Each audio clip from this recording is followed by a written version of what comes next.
والصلاة والسلام على أشرف الأنبياء والمرسلين سيدنا محمد وعلى آله وأصحابه أجمعين. سبحانك لا نحصي ثناء عليك كما أثنيت على نفسك فلك الحمد حتى ترضى ولك الحمد إذا رضيت ولك الحمد بعد الرضا. اللهم صل وسلم على سيدنا محمد وعلى آل سيدنا محمد كما صليت على سيدنا إبراهيم وعلى آل سيدنا إبراهيم في العالمين إنك حميد مجيد. أشهد أن لا إله إلا الله وأشهد أن محمدا رسول الله. رب اشرح لي صدري ويسر لي أمري واحلل عقدة من لساني يفقهوا قولي. رب زدنا علما وارزقنا فهما والحمد لله رب العالمين. Assalamualaikum warahmatullahi wabarakatuh. Alhamdulillah wa syukurillah. Segala pujian itu hanya selayaknya bagi Allah Subhanahu wa ta'ala.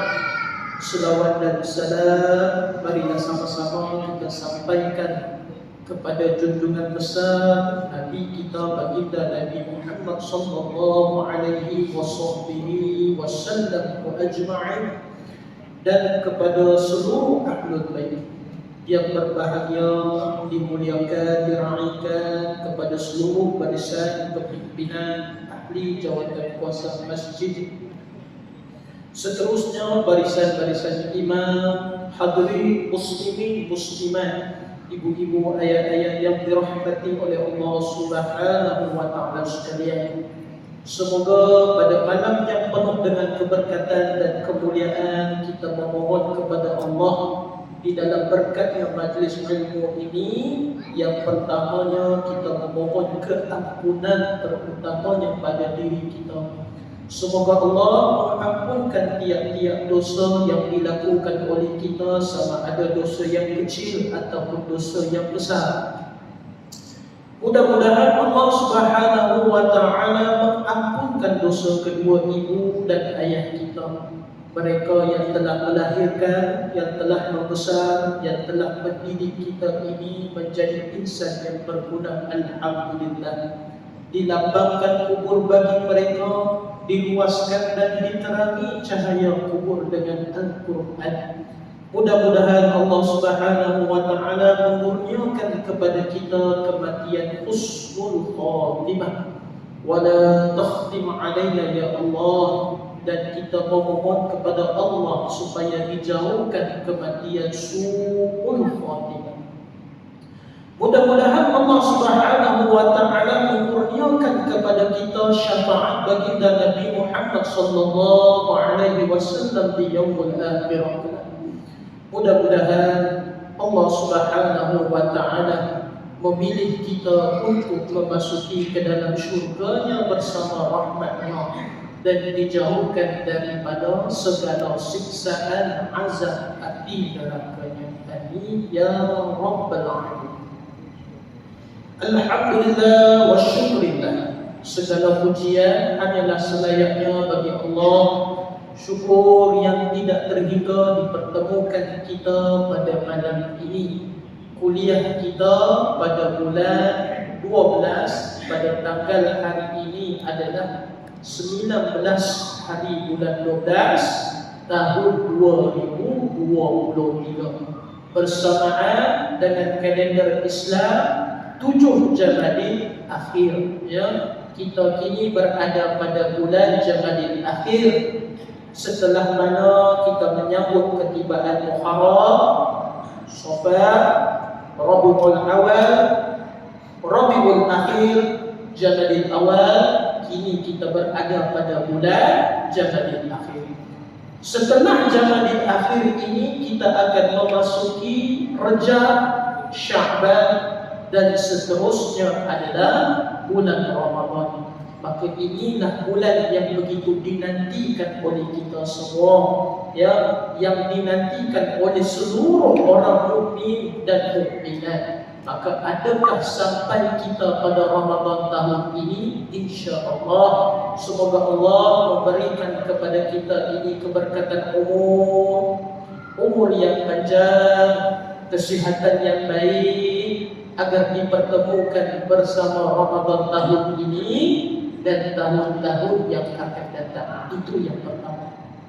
Yang kedua, hadirin dan hadirat yang dikasihi oleh Allah, seperti mana yang dikatakan tadi, tanggal hari ini 19 hari bulan 12 tahun 2023. Apa maknanya?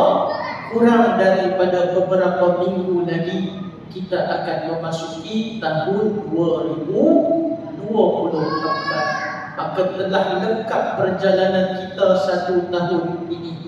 Maka hari ini hadirin dan hadirat yang dikasihi oleh Allah, sebelum kita memulakan pengajian pada malam ini, marilah sama-sama kita merenungi perjalanan kita satu tahun ini dalam masa yang singkat. Kerana jawapan itu hanya ada pada diri kita sendiri. Dan diri kita sendiri ini tidak boleh menipu diri.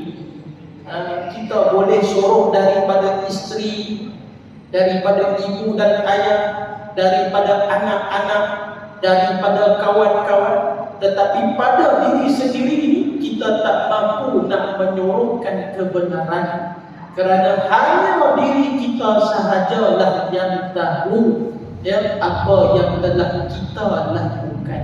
Maka tuan-tuan, ibu-ibu dan ayah-ayah yang dirahmati oleh Allah, renungkan sejenak, renungkan sejenak satu tahun yang telah Allah Subhanahu wa taala kurniakan kepadaku ini. Bagaimanakah hubunganku dengan Allah Subhanahu wa taala? Adakah bertambahnya hubungan kita dengan Allah? Bagaimana dengan amal ibadah solat kita ini? Adakah sudah kita menggantikan segala solat-solat yang kita tinggalkan? Bagaimana dengan puasa yang wajib? Bagaimana dengan puasa yang sunat? Adakah sudah terlaksana? Bagaimana dengan zakat kita? Adakah sudah dibayar? Bagaimana sedekah kita pada tahun ini? Adakah lebih baik seperti mana tahun lepas ataupun sebagainya? Dan yang lebih penting, bagaimana hubungan kita ini dengan Al-Quran? Sudahkah kita berjaya mengkhatamkan Al-Quran tahun ini, tuan-tuan, ibu-ibu, ayah-ayah yang dirahmati oleh Allah? Kita berjumpa dengan seorang hamba Allah. Dia seorang bila mana mengkhatamkan Al-Quran. Pada bulan yang ke-12 ini, sebanyak 12 kali mengkhatamkan Al-Quran. Hebat, Masya Allah. Kerana dia mensasarkan satu bulan mesti mengkhatamkan sekali. Bila satu tahun ada 12 bulan, maka dia mensasarkan mesti mengkhatamkan Al-Quran 12 kali dalam setahun. Hebat, Masya Allah. Ada orang tak mampu 12 kali juga. Dalam tahun ini dia hanya boleh mengkhatamkan sekali. Itu pun ikut tadarus Al-Quran pada bulan Ramadan. Alamatnya kalau tidak ada tadarus, maka sukar dia untuk mengkhatamkan Al-Quran. Bersama-sama dengan sahabat, bersama dengan jemaah, daripada malam pertama Ramadan sampailah malam yang ke-penghabisan, alhamdulillah dia telah berjaya mengkhatamkan Al-Quran. Ada orang yang tak mampu nak mengkhatamkan Al-Quran, tetapi istiqamah dia dalam Al-Quran tiap-tiap malam. Dia kata, saya tak boleh Ustaz, ni pun ambil masa untuk baca Al-Quran. Kadang saya baca satu hari satu muka surat, istiqamah. Jika rajin saya baca 2, kadang sampai 5 muka surat. Setiap hari istiqamah dia dengan Al-Quran, tetapi dia tak mengatakan Al-Quran. Tak mampu. apa. Yang penting Al-Quran itu dia baca. Istiqamah walaupun satu hari satu muka surat. Ada orang yang mana satu hari ini tak mampu nak membaca Al-Quran. Kadang hubungan dengan Al-Quran ini hanyalah seminggu sekali. Ada mereka ini sebulan sekali. Ada 2 bulan sekali ini barulah mereka menelaah Al-Quran ini. Maka kita ni pada peringkat yang bagaimana tuan-tuan? Ya, adakah sudah mahir kita ini membaca Al-Quran? Lancarkan lisan kita ini untuk membaca Al-Quran. Tahun ini hadirin hadirat yang dikasihi oleh Allah, tahun yang cukup indah bagi mereka yang mengikuti tilawah Al-Quran kebangsaan. Kerana tahun ini tilawah Al-Quran kebangsaan dimenangi oleh orang Malaysia sendiri. Alhamdulillah. Dia kata bolehlah Ustaz, buat di Malaysia mestilah orang Malaysia menang. Dia bukan sebenar tu. Siapa yang tahu siapa yang tahu Johan tilawah Al-Quran kebangsaan 2023 ini dimenangi oleh siapa? Nama adik ni, saya kata adik lah kerana usia dia 25 tahun. Nama dia Muhammad Qayyim. Muhammad Qayyim, ya, kalau tuan-tuan, ibu-ibu, ayah-ayah yang dirahmati oleh Allah, habis kuliah ini nanti, ya, buka YouTube, ya, maka type Muhammad Qayyim. Maka tuan-tuan, ibu-ibu, ayah-ayah dengar bacaan dia. Kerana dia adalah Johan yang telah mengalahkan seluruh negeri yang berada di dalam Malaysia, dan juga Johan yang telah mengalahkan seluruh negara yang ada di dalam dunia ini. Tuan-tuan, apa yang istimewanya Muhammad Qayyim ini, tuan-tuan? Istimewanya Muhammad Qayyim ini bukan hanya dia menjadi Johan, tetapi dia adalah seorang yang boleh membaca Al-Quran walaupun dia adalah orang kurang upaya. Dan kita kata orang kurang upaya ni bukan kurang upaya pada tangan ataupun kaki, bukan kurang upayanya pada telinga, tetapi kurang upayanya adalah pada matanya. Dalam erti kata lain, Johan Qori tilawah kebangsaan 2023 ini dimenangi oleh orang buta. Tuan-tuan, hebat, Masya Allah, hebat sungguh, tuan-tuan. Tetapi jika kita pandang di sebaliknya, tuan-tuan, ya, hadirin hadirat, jika kita pandang di sebaliknya, dia seolah-olah merupakan satu tambahan yang hebat bagi kita semua. Kerana apa, tuan-tuan? Kita ni Allah kurniakan pelbagai celik mata, celik telinga, celik lidah. Segala anggota badan kita ini sempurna, tetapi kita tidak boleh nak membaca sehebat mana dia. Ya. Kadang kita tengok anak kita, tengok sama betul. Dia kata, abah kenapa mata dia berkebil-kebil? Terkebil-kebil membaca Al-Quran ni, dia tak tengok, dia pandang depan. Kita pun kata, ya, mata dia buta lah. Anak kita kata apa? Abah kesian mata dia buta. Ya. Tapi dalam hati kita dia kata apa? Patut dia yang kesian dia tengok kita ni, tuan-tuan. Kesian dia tengok kita. Tuan-tuan dengar bacaan dia, tuan-tuan merinding, ya Allah, Masya Allah, hebatnya. Sedangkan mata ni adalah anggota yang paling digunakan untuk membaca Al-Quran. Tuan-tuan, tetapi ada lagi di kalangan-kalangan kita, Masya Allah, yang tidak boleh membaca Al-Quran. Kadang yang sebaya dengan kita, kadang mereka ini lebih tua dengan kita yang tak boleh nak membaca Al-Quran.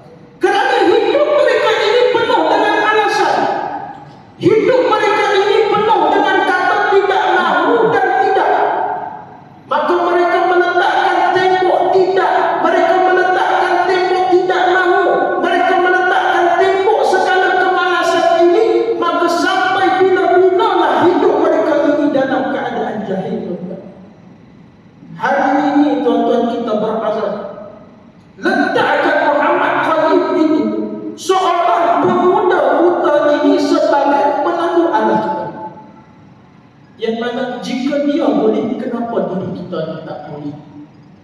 Jika dia boleh baca Al-Quran dalam keadaan tiada penglihatan, tapi apa alasannya kita tak bagi ni tuan-tuan? Tak apa jika bermula daripada bawah. Rendahkan ego kita tuan-tuan. Ya, buang segala kemanasan. Pecahkan tembok yang kita mengatakan diri kita ni tak boleh. Sedangkan kita Islam, isteri kita Islam, ibu ayah kita Islam, datuk nenek kita Islam, tetapi malu kita sebagai orang Islam, kita tak boleh nak membaca Al-Quran. Tuan-tuan, banyak pengajian, banyak sungguh pengajian Al-Quran yang berada di keliling kita. Antara mahu ataupun tidak mahu saja. Sama ada pengajian di masjid, ada pengajian di rumah. Dahulu ya, orang datang mencari guru, kini guru datang ke rumah untuk mengajarkan mengaji. Dahulu nak mengaji di hadapan, sekarang macam-macam kaedah. Kadang online boleh mengajar pengajian. Ya, kita boleh dengar, kita boleh ulang, kita boleh lihat. Jangan malu tuan-tuan belajar Al-Quran ini walaupun usia kita sudah tua. Allah, Ustaz, saya ni 60, boleh lagi ke baca Al-Quran? Boleh. Jika boleh belajar dengan cucu, belajar dengan cucu sendiri. Kadang cucu hebat baca Al-Quran lebih daripada atuk. Jangan malu tuan-tuan. Minta cucu tolong semak bacaan atuk ni, boleh tak? Ya? Jangan malu tuan-tuan untuk belajar Al-Quran. Biarlah hidup kita ini dengan Al-Quran, dan kita mengharapkan apabila kita mati ni kelak kita boleh membaca Al-Quran. Jangan jauhkan diri kita ni dengan Al-Quran tuan-tuan. Hadirin hadirat yang dikasihi oleh Allah Subhanahu wa taala. Aku berazamlah pada tahun 2024 insya-Allah kita sama-sama menghadirkan diri kita ini ke kelas pengajian. Yang mana belum bermula, maka boleh bermula. Jangan pernah meletakkan sudah terlambat. Ya. Jangan meletakkan sudah terlambat, tak mampu, tak boleh. Maka buanglah segala sikap kemalasan ini. Kerana diri kita ini insya-Allah mampu untuk melakukannya. Baik, insya-Allah hadirin, itu adalah mukadimah kita pada malam yang mulia ini.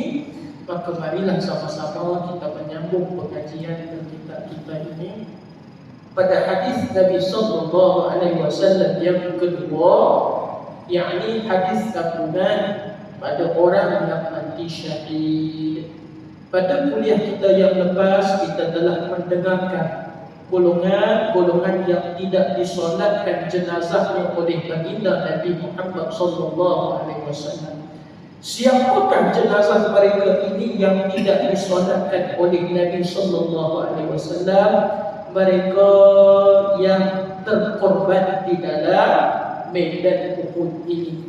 Bagaimana hadis itu? Nabi sallallahu alaihi wasallam bersabda, "Qala ana syahid ala haula yaum al-qiyamah wa amara bidafnihi fi dima'ihim walam yusalla alaihi walam yufassal." Aku naik saksi di atas ini sekalian pada hari kiamat, kata Nabi sallallahu alaihi wasallam, bahawasanya jenazah mereka yang terkorban di dalam medan Uhud ini tiada dimandikan ke atas mereka, walam yusalla alaihi, dan tiada disolatkan ke atas jenazah mereka.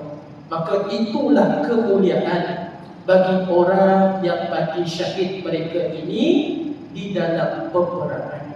Maka hadis yang kedua ini adalah pertanyaan baginda Nabi Muhammad sallallahu alaihi wasallam kepada sahabat radhiyallahu anhu. Pada suatu hari berkata Nabi sallallahu alaihi wasallam, "Wahai sahabatku, man ta'uduna syahida fikum." Ya, wahai sahabat-sahabatku, pada pandangan kalian siapakah golongan mereka yang mati syahid? Maka jawablah sahabat radhiyallahu anhu ini, ya Rasulullah, man qutila fi sabilillah fa huwa syahid. Wahai Rasulullah, orang yang mati syahid di kalangan kami adalah man qutila, mereka yang dibunuh, ataupun mereka yang terbunuh, ataupun mereka yang korban di dalam jihad fi sabilillah. Itu saja kata sahabat. Yakni mati syahid itu satu jalan. Satu jalan itu adalah mereka yang dibunuh, terbunuh, ataupun mereka yang terkorban di dalam peperangan. Lain daripada itu, mereka ini tidak mati syahid. Ini bagi pandangan sahabat radhiyallahu anhu ajma'in sebelum dibetulkan oleh Nabi sallallahu alaihi wasallam. Kata Nabi sallallahu alaihi wasallam, inna syuhada'a ummati idzal laqalil. Seandainya kamu mengatakan orang yang mati syahid itu hanyalah di dalam medan jihad, maka inna syuhada'a ummati idzal laqalil, maka sedikitlah bilangan umat aku ni yang mendapat mati syahid.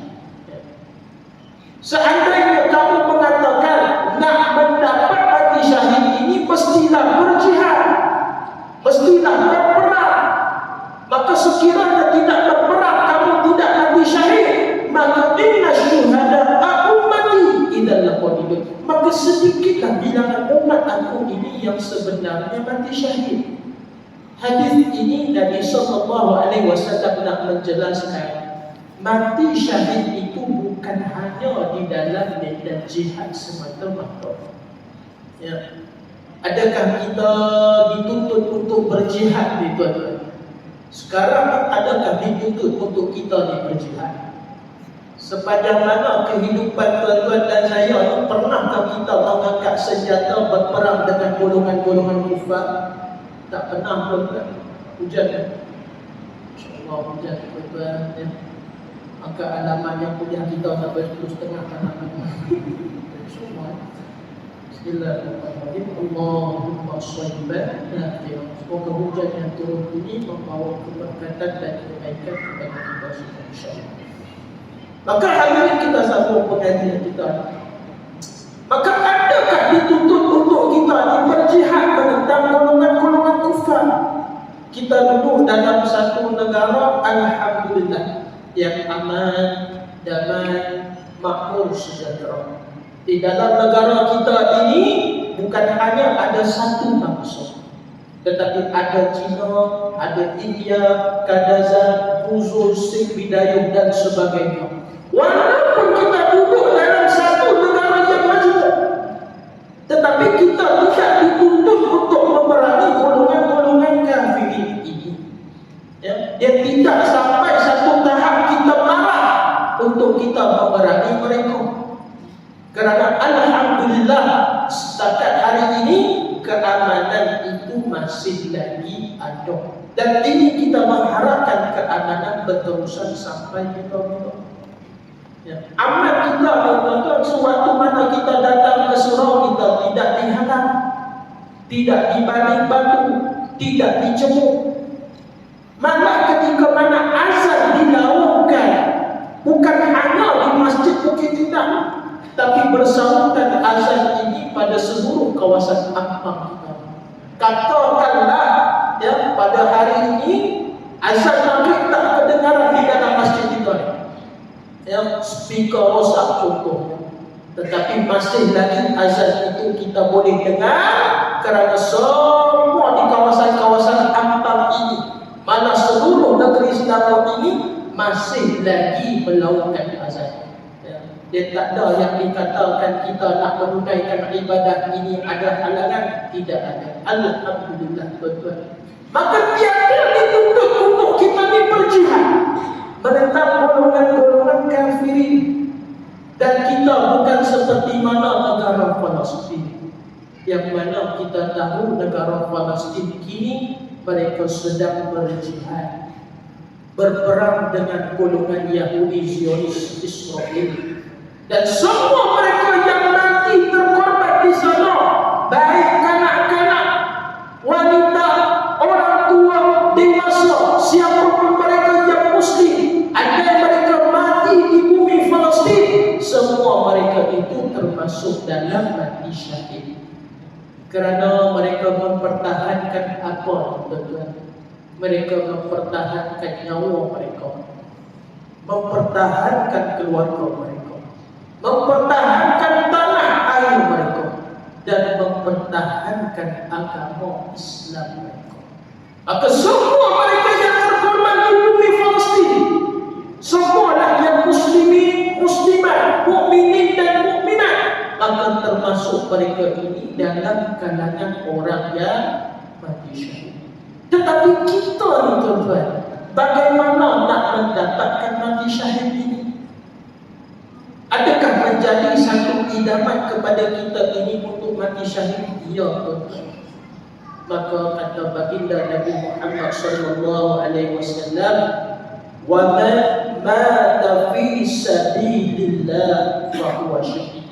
Ya, yakni orang yang mati syahid di jalan Allah, maka ini juga disebutkan sebagai mati syahid. Apa maksudnya mati di jalan Allah? Mati ketika mana hendak melakukan satu kebaikan. Contoh, seperti mana seseorang yang mengubah diri daripada perkara yang buruk ke arah kebaikan. Ataupun contoh seperti mana dalam perjalanan untuk menunaikan haji ataupun umrah, belum lagi sampai hajinya, belum lagi sampai ke destinasi umrahnya, tetapi dalam perjalanan ini dia sudah meninggal dunia, maka termasuk dia dalam mati syahid.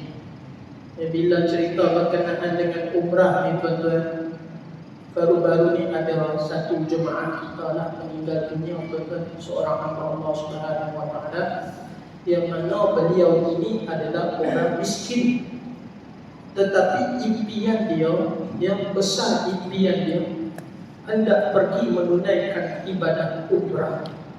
Dulu dia nak pergi menunaikan ibadah umrah ni bersama ibu dan ayahnya, tetapi tak kesampaian. Ibu dan ayahnya sudah meninggal dunia. Kini dia nak pergi menunaikan ibadah umrah bersama dengan isteri. Dia tak mampu nak membawa 5 orang anak dia. Dia hanya kata, saya hanya membawa diri saya dan isteri saya. Dan jemaah ni, tuan-tuan, adalah peminat yang dikatakan setia saya. Saya ni tak ada peminat, tuan-tuan, tapi setiap kali saya mengajar di surau tersebut, haji ini dia akan datang. Bila mana dia datang habis kuliah, dia akan usahakan berikan saya kuih. Kuih kalau kadang paket keripik, kalau kita tak minta, tuan-tuan. Tetapi rajin dia kata, ustaz ambillah, kita tak terima kadang. Dia kata, ustaz ambillah kuih, kadang dia sempat beli karipah, dia beli 1000 kong. Habis kuliah dia bagi kita. Dia kata, haji janganlah susah-susah. Ya, hajilah orang yang selalu bagi saya makanan. Dia kata, haji janganlah susah-susah. Dia kata, tak apa ustaz, tak apa, ni saja yang saya mampu.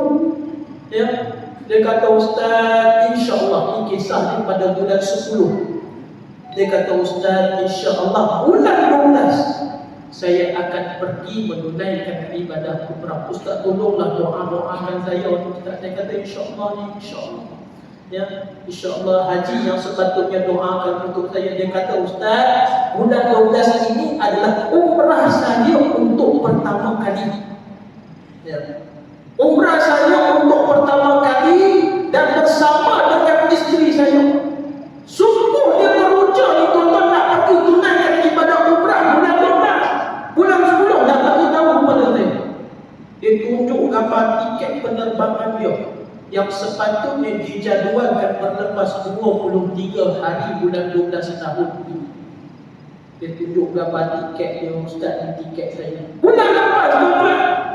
Sekali lagi kita mengajar di surau tersebut, dia ada lagi.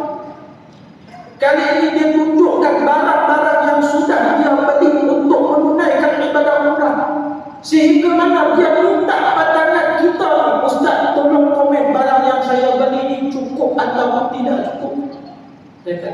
saya bukan orang yang pakar dalam menunaikan ibadah umrah. Ya, kalau haji bertanya saya tengok barang Tuan Haji ni cukup dah, alhamdulillah. Kain ihram, ya, wangi-wangian, ya, pakaian warna putih, cukup dah ni. Dia kata, Ustaz, tolonglah buat komen sikit. Kalau tak cukup, saya nak pergi beli kerana excited dia tuan-tuan. Nak pergi umrah ni excited. Lagi usia dia 55 tahun. Dia kumpul duit ni tuan-tuan, sedikit demi sedikit nak pergi tunaikan ibadah umrah bersama dengan isteri dia. Lalu bulan 11 hari itu ditunjukkan barang-barang yang dia beli itu, dia hantar kat saya. Dia kata, Ustaz, tolong komen kod ada barang yang saya tertinggal. Saya kata, hati saya tak pakar dalam bab umrah. Ya, tanya ustaz-ustaz yang lain. Tapi saya tengok barang Tuan Haji ni yang semua lengkap, alhamdulillah. Terima kasih Ustaz, terima kasih. Dia kata, bila lagi Ustaz datang? Saya kata, insyaAllah bulan 12 saya akan datang. Jadi baru-baru ni tuan-tuan, 1 hari bulan 12 yang lepas, Haji dia telah meninggal dunia. Sekali umrah pun tak pergi lagi. Sekali umrah tak pergi lagi. Dan impiannya nak pergi menunaikan ibadah umrah itu semuanya musnah. Tak sampai tuan-tuan. Sepatutnya 23 hari bulan 12 dijadualkan penerbangan dia bersama dengan isteri. Baru-baru dapat WhatsApp. Lama dah 1 hari bulan 12, 5 hari bulan 12 baru saya tahu. Dapat dalam grup WhatsApp, duka cita dimaklumkan jemaah kita telah meninggal dunia. Kita tengok siapa nama dia, tengok gambar dia, ya Allah, terkejut sungguh kita tuan-tuan. Sungguh terkejut tuan-tuan.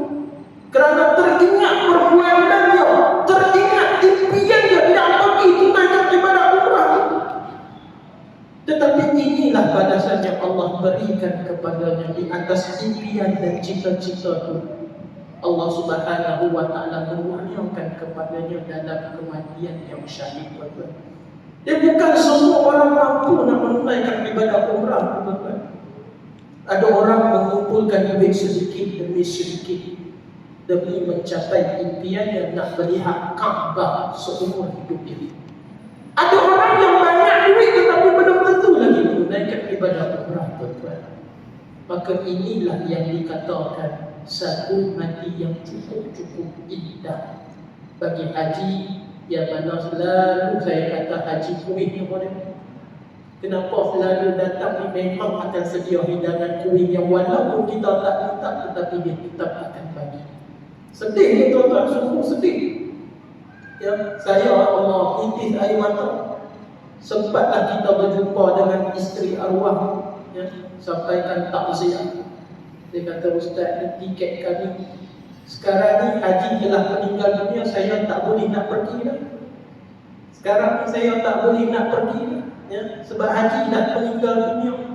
Habis impian sang isteri dan suami ini, hadirin dan hadirat yang dikasihi oleh Allah Subhanahu wa ta'ala.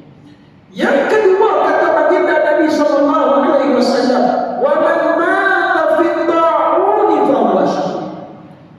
Orang yang matinya kerana wabak penyakit ta'un. Dalam arti kata lain tuan-tuan, ta'un sekarang ini pada zaman ini disebut sebagai COVID-19. Yang andai ada saudara kita, sahabat-sahabat kita, malah keluarga kita, andai mereka mati kerana wabak penyakit COVID-19 ini, juga termasuk dalam kalangan orang yang mati syahid. Siapa lagi yang Nabi SAW sebut? Anak-anak kecil, ya, mereka yang mati, semua mereka itu termasuk dalam kalangan orang yang mati syahid. Tersentuh kita tuan-tuan pada malam ini bila sebut berkenaan dengan anak. Dua kejadian yang telah menimpa negara kita baru-baru ini. Pertama, kemalangan yang berlaku di Ipoh, yang melibatkan seorang remaja 17 tahun, ya, yang dilanggar. Lalu datang sang ayah ini untuk mengejutkan anaknya, tetapi anaknya telah meninggal dunia di tempat kejadian. Sedih, sungguh sedih tuan-tuan.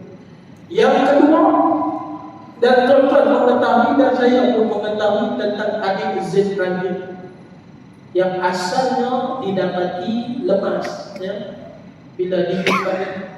Tetapi bila dilakukan postmortem ujian pada tubuh badan anak ni, rupanya ada bentuk penganiayaan anak ni di bumi. Sekarang ini masih lagi dalam siasatan dan kita mengharapkan adanya sinar kebaikan supaya pelaku-pelaku benda yang tak baik ini dihukum dengan sesempurna. Tuan-tuan, sekiranya ada di kalangan-kalangan kita di sini, anak kita ni meninggal dunia dahulu sebelum anak kita. Sayangkah kita kepada anak kita? Sungguh tuan-tuan, kita sayang anak kita. Walaupun sejenak anak kita ni bersama dengan kita, tetapi tetap juga kita menyayanginya. Kerana besar harapan ibu dan ayah, anak yang lahir ini membesar, berkahwin, habis belajar, membina keluarga sendiri. Tetapi apa kata anak kita ini meninggal dunia lebih dahulu daripada kita. Anak yang kita mengharapkan suatu hari nanti akan menguruskan jenazah kita, mandi, kafan, solat, kebumikan. Tetapi sebaliknya berlaku apabila kita menjadi ayah dan ibu, kita yang menguruskan jenazah anak-anak kita. Satu hari Abu Hasan radhiyallahu anhu ajma'in ini mengadu kepada Abu Hurairah, "Wahai Abu Hurairah, aku dalam keadaan yang duka cita kerana dua orang anak lelaki aku ini meninggal dunia. Maka adakah kamu dengarkan hadis Nabi SAW yang boleh merawat hatiku ini? Hadis kesabaran ibu dan ayah ini di atas kematian anak-anak mereka. Sebab apa anak kita mati? Banyak sebab. Ada anak mereka mati kerana sakit. Sakit daripada kecil lagi dia menanggung. Sama ada autismnya, sama ada sindromnya, ataupun cacat sewaktu mana lahir, adanya ketumbuhan, sehingga doktor meramalkan hidupnya hanya 3 ke 4 tahun. Tetapi anak ni semangat yang kuat, hidup sampai 6-7 tahun lalu meninggal dunia. Ya. Ada anak meninggal dunia kerana sakit. Ada anak kita meninggal dunia ni kerana kemanakan. Dilanggar kereta, langgar lori, lemas di lautan, lemas di sungai. Ada anak mereka ini mati kerana penganiayaan orang. Hantar ke rumah pengasuh, mengharapkan pengasuh menjaga. Tetapi pengasuh ni pula buli anak kita. Anak kita pukul kat kepalanya, tarik telinganya, cubit perutnya. Dan kisah berkenaan dengan penganiayaan anak-anak ini bukan perkara yang baru. Dan banyak yang berlaku penderaan bagi anak. Kadang anak kita ni mati kerana dibuli. Buli sama bayar dengan dia. Pukul anak kita ni sampai mati. Allahuakbar. Mana ibu dan ayah tidak sedih apabila anak yang telah besar ini yang datangkan kegembiraan dan keceriaan di dalam rumah, yang mana dia punya gelak ketawa dan sedih ini adalah yang telah merakamkan memori di dalam kehidupan kita. Tetapi anak kita ini sudah meninggal. Tuan-tuan, hadis Nabi SAW ini menyebut bagaimana anak-anak ini mereka akan berdiri di hadapan Allah. Semua anak-anak mereka yang mati ini, bila mana mereka berdiri di hadapan Allah dalam sebaik-baik rupa mereka dan sebaik-baik pakaian mereka. Ya, jika atas dunia dahulu mereka sakit, di yaumul akhirah tiada lagi sakit pada mereka. Lalu Allah Subhanahu wa taala dengan rahmat dan kasih sayangnya memperkenankan mereka ini untuk memasuki ke dalam syurga Allah. Ini hadis daripada Abu Hurairah tu kan. Ya, kata Allah Subhanahu wa taala, pergilah kalian, masuklah kamu ke dalam syurga aku. kerana itu adalah tempat-tempat kalian. Tetapi anak-anak ini ketika mana mereka berdiri di hadapan Allah, mereka bermunajat dalam satu munajat yang cukup menyayat hati. Kata anak-anak ini, wahai Tuhan kami, sesungguhnya kami memohon kepadamu ya Allah, izinkanlah kami ya Allah untuk memasuki ke dalam syurga bersama dengan kedua ibu dan ayah kami ini ya Allah. Kerana di atas dunia dahulu kami tak sempat bersama dengan mereka, tak ada waktu dengan mereka. Hidup kami setahun, 2 tahun, 3 tahun, 4, 5 tahun lalu kami telah meninggal dunia ini. Sedih ibu dan ayah kami di atas kematian kami. Maka hari ini bagaimana kami hendak melangkah masuk ke dalam syurga, sedangkan ibu dan ayah kami ini masih lagi belum selesai. Dan apa kata baginda Nabi Muhammad SAW dalam hadis ini? Maka berfirman Allah Subhanahu wa ta'ala, pergilah kalian, carilah di mana ibu dan ayah kalian, ya. Maka bawalah mereka ini menuju ke syurga bersama-sama dengan kalian. Azan, kita berikan azan sebentar insya-Allah. Kalian kata Allah, pergi ke mana? Carilah di mana ibu dan ayah kalian. Maka bawalah mereka, pimpinlah mereka ini untuk memasuki ke dalam syurga. Betapa indahnya hadis Nabi SAW ini, ya. Kata Nabi SAW, maka bertebaranlah anak-anak ini di mahsyar untuk apa? Mencari di manakah ibu dan ayah mereka. Apabila bertemu dengan ibu dan ayah mereka, maka anak ini dia pegang tangan ibu dan ayahnya, tidak kasih lepas. Selagi mana ibu dan ayahnya ini tidak melangkah memasuki ke dalam syurga Allah Subhanahu wa ta'ala. Maka inilah balasan di atas kesabaran ibu dan ayah, di atas kepergian anak-anak mereka ini, tuan-tuan. Hadirin dan hadirat yang dikasihi oleh Allah Subhanahu wa ta'ala. Maka sebagai penutup, hadis ini panjang lagi tuan-tuan, tetapi sebagai penutup pada malam ini, hadirin dan hadirat, asbab kita nak memasuki ke dalam syurga Allah Subhanahu wa ta'ala ini banyak. Ada orang yang memasuki ke dalam syurga Allah kerana amal ibadahnya, kerana solatnya, puasanya, zakat, haji, sedekahnya dan sebagainya, dan Al-Qurannya. Ada orang yang memasuki ke dalam syurga Allah kerana ibu dan ayahnya, bakti dan sayang kasih dia kepada ibu dan ayahnya sampailah ke akhir hayat. Dan ada mereka yang masuk ke dalam syurga Allah kerana anak-anak mereka. Ada mereka yang memasuki ke dalam syurga Allah kerana kasih dia pada haiwan. Ada yang memasuki ke dalam syurga Allah Subhanahu wa ta'ala kerana kasih dia kepada insan-insan sesama muslimin dan muslimat. Dan juga sebaliknya, ada yang memasuki ke dalam neraka Allah kerana ibadahnya. Ada yang masuk ke dalam neraka Allah kerana salat, kerana sedekahnya. Ada yang memasuki ke dalam neraka kerana ibu dan ayahnya. Ada yang memasuki ke dalam neraka Allah kerana anak-anaknya dan zalim dia pada haiwan.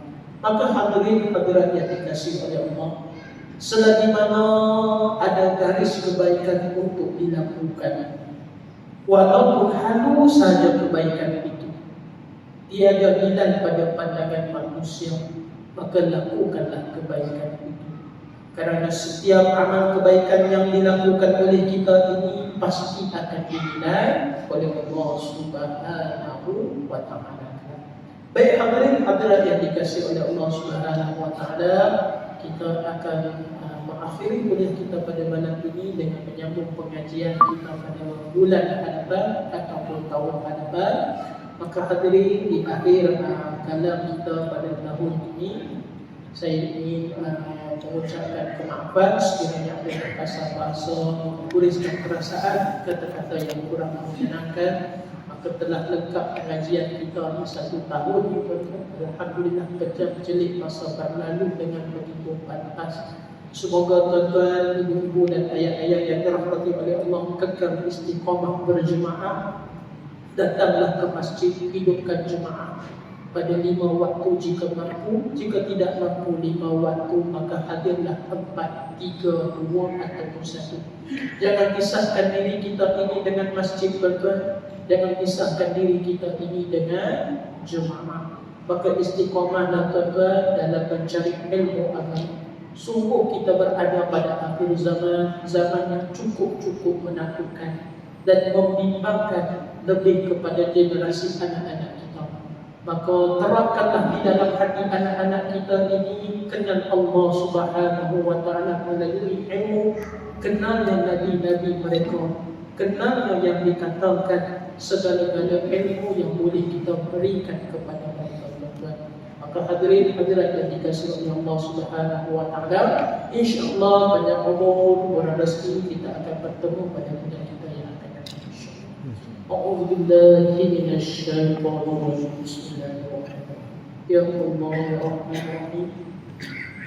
Kepadamu ya Allah kami menghadap tangan, ampunkanlah ya Allah segala dosa-dosa kami, dosa kedua ibu dan ayah kami, dosa suami istri maupun anak-anak kami ya Allah. Ya Allah ya Rahman ya Rahim, sesungguhnya kami bersyukur di atas segala anugerah yang telah Engkau kurniakan kepada kami. Nikmat keamanan, kesihatan, kesejahteraan dan nikmat iman dan Islam ya Allah. Ya Allah, kepadamu kami berserah, kepadamu kami menghadap tangan. Ampunilah dosa kedua ibu dan ayah kami ya Allah. Rahmatilah mereka di mana mereka berada ya Allah. Andai ibu dan ayah kami sudah meninggal dunia ya Allah, lapangkanlah dan luaskanlah kubur mereka ya Allah. Terangilah kubur mereka ini dengan cahaya Al-Quran ya Allah. Ya Allah ya Rahman ya Rahim, jadikanlah kami anak yang saleh serta salehah yang sentiasa mendoakan kesejahteraan bagi kedua ibu dan ayah kami ya Allah. Ya Allah ya Rahman ya Rahim, sesungguhnya kepadamu ya Allah kami berserah, kepadamu ya Allah kami memohon. Wassallallahu ala sayyidina Muhammad wa ala alihi wa sahbihi ajma'in. Walhamdulillahi rabbil alamin. Assalamualaikum warahmatullahi wabarakatuh.